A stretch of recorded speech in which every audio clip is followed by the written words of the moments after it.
talking about Kings Cove? I don't know. I'm reading the question verbatim there. No, Enbridge has not purchased Kings Cove. Calpine still owns Kings Cove.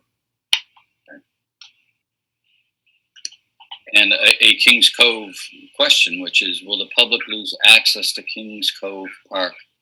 Will public participation exist if parts of the park are lost and rebuilt? Well, if parts of the park, if our investigations identify parts of the park that need to be have some sort of remedial action take place, then while we're doing that remedial action, that access would, just for safety's sake, would be limited, but it wouldn't be a long-term thing. It would just be, for the duration of any excavation or backfilling that needed to be done to address contamination, shallow contamination at the park. So it wouldn't be a long-term elimination of access just during construction if it's necessary. So potentially something temporary depending on the findings that come out. Correct. And that's everything is the investigations are the same thing. And you may feel you have addressed this, but a questioner said, I apologize, but I'm not quite following the objective for testing in the park and on the shore. Yeah, I saw that comment. I guess I can sympathize with her. Maybe we should have made that clearer a lot earlier in the process. The peninsula was filled by BECO, Boston Edison Company, back between 1925 and probably the 1940s, and filling it various work has gone out there. They built an 11 million gallon above ground oil storage tank. They were loading and unloading coal out there for decades. So there's contamination, and it wasn't limited to just that area where they're building a compressor station. It was across the entire parcel, including the Kings Cove.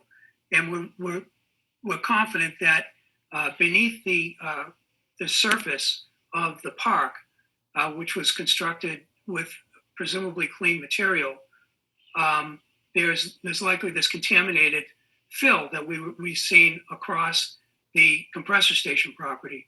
So it's very likely that beneath this superficial clean layer, there's more contaminated material. And it can be seen actually in the washout area along the Kings Cove shoreline, and also the clinkers and the fire bricks can also be seen on the Kings Cove shoreline.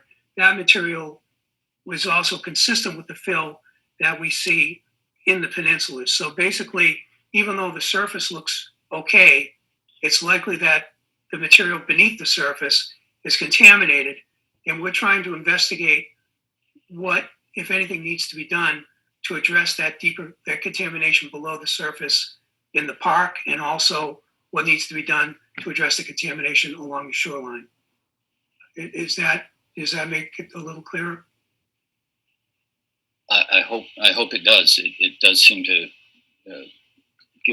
flesh that out, an answer to that question. So we thank the questioner for asking it and for the answer. Also, Kings Cove, a question about the erosion at the shoreline and how close some of the utilities are.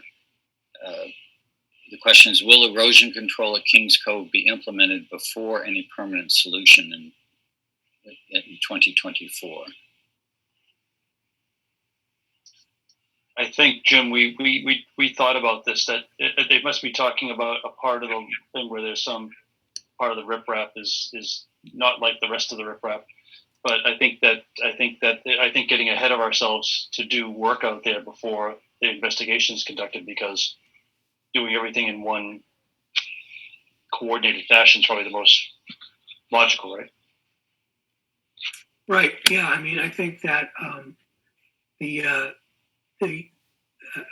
Enbridge is working with the Weymouth and evaluating responses to that washout area is my understanding of the current status of that.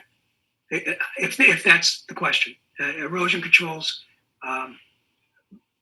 they're usually temporary and done during construction. There's a question related to the risk characterization in section 3.2. And the question is, can you explain the different response actions that can be deemed for the